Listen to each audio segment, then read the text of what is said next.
Ayon sa Pag-asa, nagbuhos si Bagyong Tino ng halos isang buwan na dami ng ulan sa loob lamang ng isang araw sa Cebu at Southern Leyte. Sa ulat ng NDRRMC, mahigit 700,000 individual na ang apektado ng bagyo. Napuruhan ng Visayas sa 5 beses na paglandfall ng Bagyong Tino.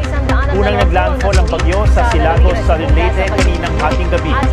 Umaga, sunod-sunod itong tinawid ang Borbon, Cebu, Sagay City, Negros Occidental at San Lorenzo, Guimaras.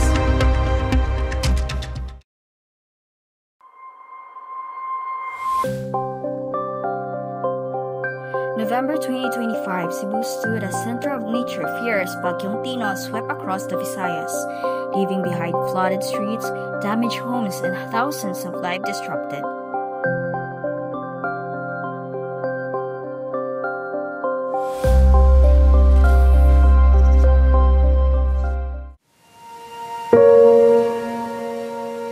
Sa gitna pa ng dagat, yung kanyang sentro, talagang humahampas na yung maraming kaulapan ng Bagyong Tino intensified overnight, catching communities off guard, with wind reaching destructive speeds of non-stop rainfall. Cebu was placed under multiple storms warning. When Tino made landfall, barangay across Metro Cebu reported severe flooding within minutes. Low-lying communities were the first to feel the impact as drainage system quickly overflowed.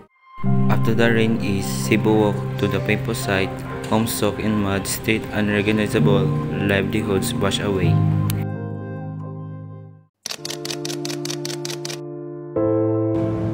Pagbalik ko dito, lahat ng bahay dito, inabutan na ng tubig. Lahat. Wala nang natira dito. Ang tubig napakalaki na. Parang dagat ng tubig. Lahat ng bahay naanod na. Napakasakit dahil wala nang matitirahan. Yung bagyo pa, naghihirap pa sa lahat ng yung walang tubig. Yung bigas, makakainin, naubot.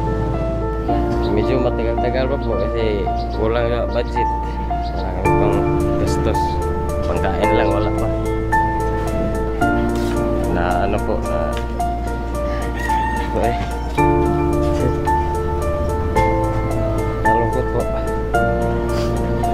Kasi wala na yung matirhan. But the flood wasn't caused by the rain alone. Express points, long-standing issues, clogged waterways, mismanaged infrastructure, and corruption behind delayed flood control projects. Ang kakapal ng mukha nila, sa sarap ng buhay nila, sobra sila, ganun pala sila katindi, ganun sila kagabi, hindi mahirap isipin na hindi pala baha ang magpapalubog sa ating bayan, kundi kasakiman.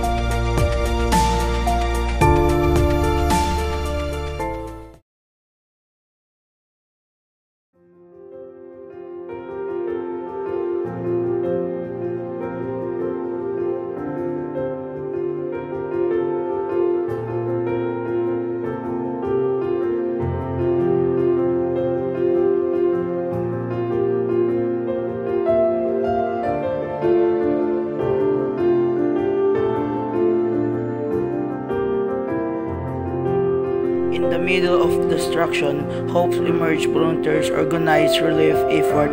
Strangers help, strangers communities stood together, proving Filipino strength in time of hardship.